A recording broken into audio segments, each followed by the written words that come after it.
Markets go up and markets come down. It's coming down. Then we're going into depression, and then we go into revolution.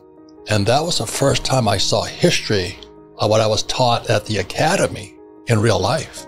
I went, oh my God, this stuff about Marx, Lenin, Mao, Stalin, Hitler is true. Marx had one thing, he said it was the abolition of private property. In other words, we could own nothing. And as a capitalist, that kind of upsets me a bit, you know. So they wanted to take all of our private property away, and it would then go to the state. And that's why when you study communism and Marxism, it's a centralized economy. In military terms, it's called command and control. I went to military school. So it's a command and control economy where the government tells you everything. So that's why the Federal Reserve Bank is part of a communist thing. It's a central bank. And the central bank is not American. It's not a bank. And there's no reserves in it. And it's the Fed today is the third central bank. And for history, since Jefferson and those guys, they kept saying we cannot have central banks. But because our academic system is basically Marxist, you know, most school teachers are Marxists, they just don't know it because they didn't study Marx like I did. I'm a capitalist. I don't have a job. I don't have a paycheck. It's so opposite because that was my rich dad teaching me, and my poor dad said, get a safe, secure job. So the mindsets are completely opposite. I hate to say that. If you study Marx, Lenin, Stalin, Hitler, and Mao, the central bank is Marx. And Lenin said, if you want to destroy the economy, you want to destroy capitalism, debauch the currency. So in 1971, just before I went to Vietnam, Nixon took the dollar off the gold standard. But they don't teach you that. You see, our system is communist. And I hate to say that because I'm a Marine. I went to Vietnam twice. I fought for this country, went to military school. Like I said, my family were locked in internment camps. All you communists out there, check this stuff out. I am a billionaire in debt. You know why? Because I get tax breaks for borrowing money. And the reason I am so rich is because I'm in debt. And my friend Dave Ramsey says, live debt free. I'm going, well, you're an idiot. I mean, he's my friend, but I say, Dave, I like debt. He says, I know, but most people can't handle debt. I said, I agree. But that's why there's no financial education in schools, because if you knew how to handle debt, you wouldn't save that crappy dollar you have in your hand. I'd rather borrow the money tax-free. I have to invest it to make more money. Everybody thinks it's real estate, stocks. You know, when I talk to most idiots out there, they go, oh, I have a 401k. I go, well, you've been sold a bill of goods, sweetheart. The government sponsors this 401k. I said, no, the Federal Reserve and Wall Street sponsors it. If you study history, in 1974, there was an act called the ERISA Act, Employee Retirement Income Security Act. That led to a thing called the 401k. And that was in 1974, just after Nixon took the dollar off the gold standard, and then the economy could boom through the stock market. So do I own any stocks? No, because I'm not a communist. I am a capitalist. I don't have to buy stocks. I invent my own. That's what capitalists do. The more money I borrow, the less tax I pay. So what happens? So let's say I own a commercial building. I buy it for $1 million. It goes up to $10 million. Most guys would sell it. The moment you sell, let's say, a basis of 1 million to a basis of 10, I have a $9 million capital gains. So instead of selling it and flipping it like those flippers do, I don't flip, I don't sell. See, the moment you sell, as you know, as an attorney, you've now executed a capital event, a taxable event. So what I do, let's say I buy a property for $1 million. It goes to $10 million. I'll borrow out $5 million tax-free. It's not a crash. We're on a depression right now. A recession is 2 quarters of declining growth, but a depression is suboptimal growth. So you could have, let's say your GDP should be 4%, but you're operating at 2%. That's a depression. People don't know history. Is that what happened on September 17th, 2019? There was a crash in the repo market. The average person has no idea what the repo market was. Then what happened in 2021, so they pumped up. So the last time there was a crash in the repo market was 2008. So I'm sitting here in 2019, September 17th. I said, my God, the repo market crashed. And then a few months later, COVID appears.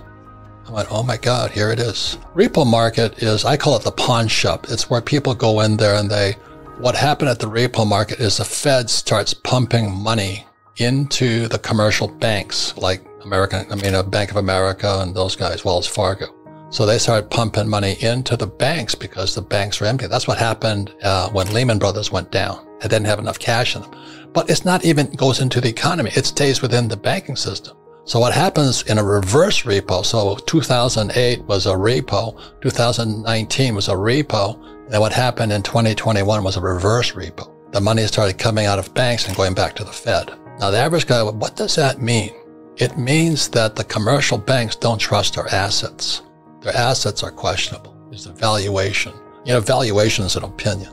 This house is worth $10 million, but that's an opinion. So they started wondering what was the true valuation of their so-called assets.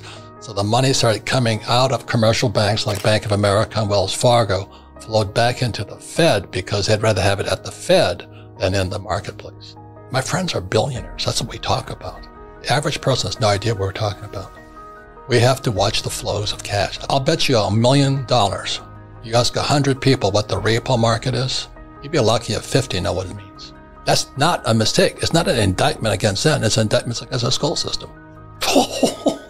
It's criminal. I mean, the only reason they gave the CEOs all that money is so they could repurchase their stock. So let's say I'm IBM or Ford. You give me $1 million, right? So I borrow $5 million from the Ford's treasury. I buy $6 million of my stock. It jacks the stock price up. So mommy and daddy with their 401k, the Ford Motor Company went up in price. It's all floating on debt. Let me just say this much. Markets go up and markets come down. It's coming down. And then we're going into depression, and then we go into revolution. Depression is when more jobs are lost and they're going to have to print more money. Just as they did to prevent when Fauci, fascist Fauci shut down the U.S. economy, the whole world economy shut down. How can they pay people not to work? America is now the largest debtor nation in history. Student loan debt is out of sight. Consumer loan debt is out of sight. Stock market is all based upon debt. The debt to GDP ratio, it was really simple. When debt to GDP hits 90%, so we have 90% debt to GDP. That's pretty optimal.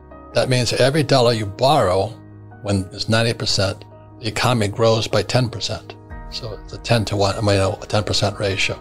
Today, the debt to GDP ratio is 140%. They cannot add any more money to it. It's not going to grow. That's what it means.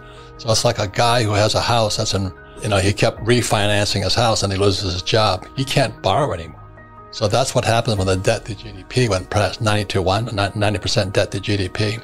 Today it's 140%. We're bankrupt. Well, the average guy has no clue what I just said to you. We're already finished. Gold, silver, Bitcoin, bullets. Only reason I buy Bitcoin is I don't trust my government. I don't trust the Federal Reserve Bank. I don't trust the Treasury.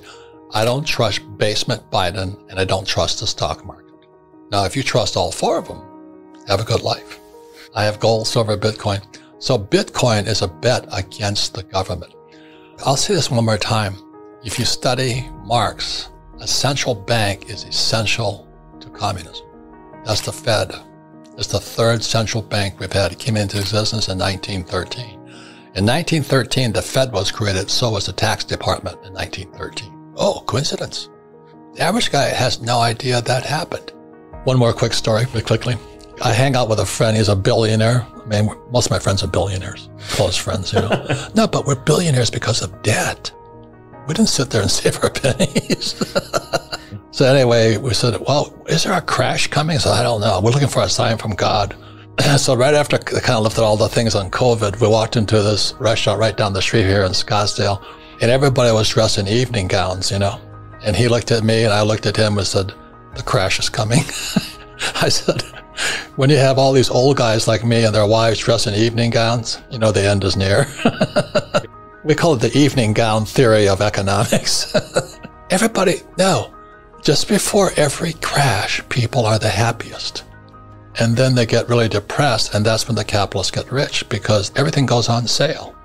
And so everything's opposite. There's always the three sides to every coin: heads, tails, and the edge of the coin. And I stand on the edge and say, well, it's boom and bust and all this. But anyway, everything is opposite. There's always three sides to a coin: heads, tails, and the edge. And intelligence is found in the edge. And our trouble with opinion is you have to take a side. So Americans would not support us in Vietnam. Our own media betrayed the troops on the ground. Do you think the media still lies to people? Of course. They're run by China. I mean, how can we have two national anthems today? That was Marx. He was a racist. If you just study history. But our school system, they only report one side. So when I come taxiing back in 1973, coming back 1 year in Vietnam, and I get spit on, hit by eggs, and my own baby boomers, friends. I come home, I get spit on at school in Hawaii and all this. The media turned against us, the soldiers, the Marines, the sailors, the women, the men. It was horrible. And they don't understand that socialists killed the most people in history. We just want to defend it.